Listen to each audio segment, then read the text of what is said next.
Welcome to the Mentor video series summary video for effective feedback, utilizing the mnemonic tool, the 5 Ps. Our learners treasure high-quality feedback. The problem is, most of their feedback looks like this. Great job, you should read more. And our learners, appropriately, recognize this type of feedback is useless. Fortunately, the 5 Ps is a tool you can use to guide you through an effective feedback encounter, as it incorporates many of feedback's best practices that we have learned from the literature. The first P is preparation. The second is purpose. The third P is probe, followed by perspective and plan. Let's go through each P one by one. Every effective feedback session really starts before the actual feedback encounter takes place.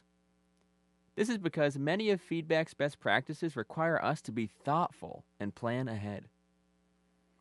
For example, you learn that feedback should not be judgmental, but rather should be information-based and observation-based. And that feedback should be specific so it is targeted. Additionally, we must be careful to not overwhelm our learner with too much information, and therefore, we must limit ourselves to only the most important observations to provide feedback on. Feedback should be timely and frequent, which requires us, as the educators, to be proactive. Expected, so as not to come as a surprise, and should take place in an appropriate setting. As you can imagine, doing all of these things requires careful preparation. And this preparation sets the stage for a successful feedback encounter.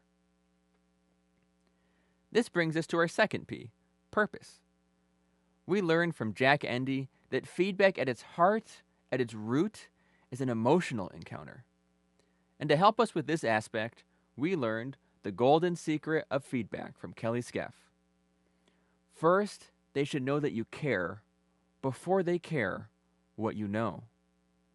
If your learners know and believe that you care, this will open their ears, their mind, and their hearts so that they are receptive to your feedback. For this reason, I often preface feedback encounters with, I just want you to know that everything I'm about to share is because I care about you, and because I want to help you become the best physician possible. And because it is an emotional encounter, we need to have empathy. We need to imagine ourselves in our learner's shoes and think back to when we were in their position, and then share some of our own similar struggles. This further opens their hearts and minds. The next P is probe. After explaining the purpose, we should probe the learner with open-ended questions for their thoughts. Is there anything in particular that has been difficult for you? Is there anything you have been struggling with? Is there anything that you think has gone exceptionally well? Is there anything you're feeling confident in? This portion of the 5 Ps pulls from motivational interviewing principles, which assumes the learner is the content expert.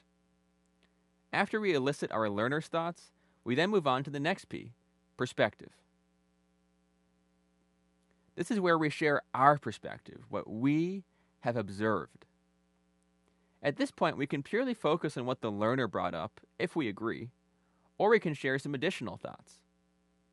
Ideally focusing on one area for positive reinforcement and one area for improvement.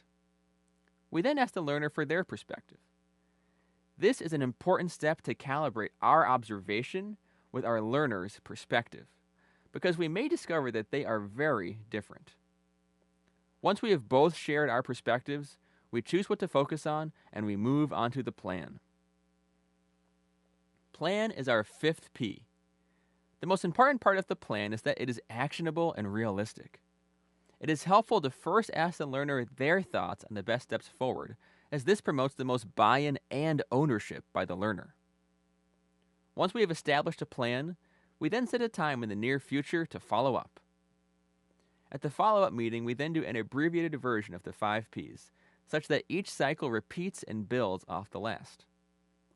Subsequent encounters are usually brief, unless new areas for feedback are addressed. This brings us through the 5 Ps.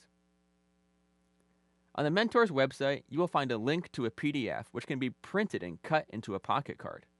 We trust you and your students will find this tool helpful.